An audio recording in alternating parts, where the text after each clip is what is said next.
ኦሪጂናል የፈላፈል አሰራር ነው ማሳያችሁ ነው የምንሰራው። ሽምብራችን 24 ሰዓት ሆኖታል። በአድርጌ ዘብዝፌው ካደረ በኋላ ውሃ ነው መሆን ያለበት። ውስጥ እናደርጋለን። ምንም ያህል በግምት ነው የምንሰራው። አነስ ያለች ሽንኩርት ፍሬም ያህል መካከለኛ የሆኑ ሽንኩርት የድንብላል ቅጠል ነው ፐርሲል ነው። በደንብ አድርገን መጠብ አለበት ታሻ ስለሚይዝ ከድንብላል ቅጠሉ ትንሽ ፐርሲሊ ነው። ከበዛበት ፐርሲልና ድንብላል ቅጠል ጓዴነቱ በጣም ደምቆ ይወጣል። እንደዚህ ነው። ይሄ ድንብላል ቅጠል ይሄ ፐርሲሊ ፍልፍል የሚያጠፍጠው የባሮ ሽንኩርት ነው። ስለዚህ ያለውን ልጣይ ንጹህ አድርገን እናጥባለን።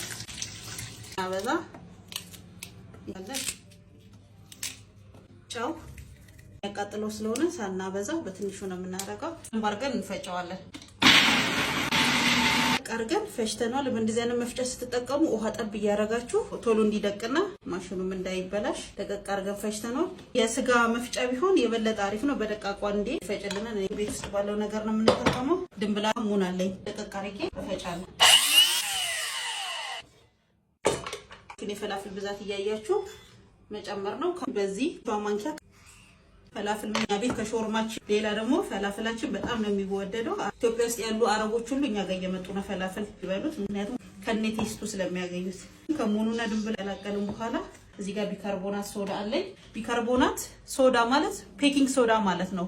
ተሻሽሎ ስለመጣ ነው። ተመሳሳይ ነው። ቢካርቦናት ሶዳ አንድ አይነት ናቸው። ምን ያህል ውሃ በዛበት ይመራል። በመረሶ ሳናበዛ ከውሃው ጋር እንዲንደባልቅና እላዩ ላይ እናፈስበታለን። ስራ ቦታ ፈላፍል እዚህ አድርገን የምንሰራው ፍሬሽ ነው። በየቀኑ የምንሰራው በጣም ነው የሚጣፍጠው። ለጾም አሪፍ ነው። በደንብ መቀላቀል አለበት። ሽምብራው ጠንከር ያለ ስለሆነ በደንብ ቢካርቦናቱ ለስለስ እንዲያደርገውና ሲጠበስ ዘይት እንዳይጠጣ ቆንጆ ሆኖ እንዲበስል ያደርገዋል። ትንሽ ጨው ዘይታችን እስከሚግል ለትንሽ ደቂቃ በደንብ ቢካርቦናቱ ሽምብራ ውስጥ እንዲገባ ተወዋለን። ጎልደን ስፓይሲ የሾርማ ቅመም አፍልታ ከሌላችሁ እንዴት አድርጋችሁ እንደምትሰሩ ነበር ያሳያችሁ። ያን ሁሉ ድካም የሚቀንስ ደግሞ ከጎልደን ስፓይሲ የሾርማ ቅመም አላት። እሱን ሾርማ ቅመም ተጠቅመን ድጋሚ ሾርማ አብረን እንሰራለን ከፈላፍሉ ጋር። ሳልሳ አለኝ ሾርማ ቅመም ይሄንን ያህል በጣም ስራችን የሚያቀል ትንሽ ቢጫ እንዲሆንልኝ ደግሞ ኬሪ ፓውደር ታውቃላችሁ። ለሾርማ ብቻ ሳይሆን ሩዝ ስትሰሩ የጾም ሆነ የፍስክ ፈረንጅ ምግብ ላይ ወይም የአረብ ምግብ ላይ ካስገባችሁ በጣም አሪፍ አድርጎ ያጣፍጥላችኋል። ቆንጆ ጣዕም የሚሰጠዋል። ሙስታርድ እናደርጋለን። ትንሽ ሶያ ሶስ፣ ሎሚ፣ ጨው ደግሞ ይሄንን ያህል። ሾርማ ነው ሾርማ ቅመሙ ነው። ሾርማ ቅመም ብቻ አይደለም ያላት የመንዲ የብሪያኒ ሰሚሆን ለላዛኛ ፔሪ ለድንች ፓፕሪካ ጂንጀር ፓውደር ጋርሊክ ፓውደር ብዙ አይነት አማራጭ ስላላት የደወላችሁ ለምን ስፓይሲ በጣም ተመራጩና አንደኛው ቅመም ነው። ደርገን ሾርማችን ቀመመና ደቂቃ እንተወዋለን። ዘይታችንን ደንብ ግሏል። በፈላፍል መስሪያ ከሌላ ችግር የለውም። ደቂቃ በኋላ ፈላፍሉን እዚህ መሃሏን ከፈትችንን ቀስ አድርገን እንደዚህ ወረደ። ፈላፍል መስሪያ ከሌላችሁ በእጃችሁ ባርጋችሁ ቀስ ብላችሁ እሱ ካልበሰለ ሆዳችንን ለሚነፋ በደንብ መብሰል አለበት። እንደላሩ እንዳትቆር የለበትም። በንጹህ ዘይት ነው መሰራት ያለበት። ካርቦናት ሶዳው ለፋፋ በደንብ እንዲበስልና ሲበስልልን ዘይቱን በደንብ አንጠፍጥፈን የድንብላል ፍሬ ከሙኑም እንደዛ ፍሬሽ መሆን ያለበት ሲሆን ተፈጭቶ የትኛውን ቦታ ላይ የሚሸጥ ቴስት የለውም ስለሚነፍስበት ሻችን ላይ ሲገል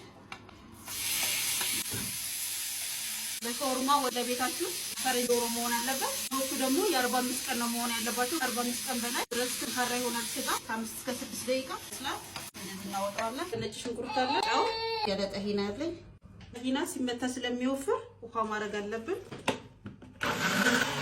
ነጭ ሽንኩርቱ ሲደቅ ሎሚ ጠሂናችን እንደዚህ ይታሰራል። ባለፈው ለታሳየቻችኋለሁ። ጠሂናውን እዚህ ገባለን። ሆት ሶስ በስሏል። ጣው የሚችለውን ያህል 3 እና 4 ፍሬ ጣው ይችላል። ቲማቲም አለኝ፣ ሽንኩርት፣ ፐርስሊያችን ጠልቅጣሉ። ደግሞ ናና ስለሌለኝ ደረቅ ናና አድርግበታለሁ። ኪያር ስለሌለኝ በቱን ተበቃ እዚህ እንጠቀልላታለን። አያችሁ ማዮኔዝ ካቻፕ እንደዚህ እንቀባለን። ማችን የሾርማው ቅመም በጣም ነው ደስ የሚለው ሽታው። እንደዚህ ማችንን እንደነቅመስ ለእናንተ ጠሂና ነው የሚጣፍጠው ፈላፍል።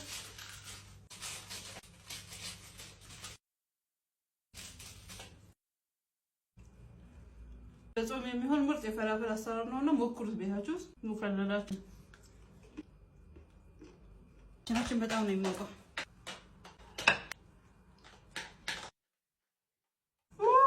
በጣም ያቃጥል ሆት ሶስ ነው የሰራው። ፈላፍል ለሚወዱ ካሉ ይሄንን ቪዲዮ ሼር አድርጎላቸው 100,000 ስለገባኝ በጣም ነው የማመሰግነው። ስፓይሲ እየደወላችሁ ዘዙ ሰጣችሁበት ቦታ ዴሊቨሪ ታደርሳለች። ስር ቁጥሯን አስቀምጥላችኋለሁ። 100,000 ስለገባኝ ስሞል ቢዝነሶችን አበረታታለሁ። ስሞል ቢዝነስ ያላችሁ እንዲተዋወቅላችሁ የምትፈልጉ ካላችሁ ፓኬጃችሁን ላኩ፣ አስተዋውቅላችኋለሁ በነፃ።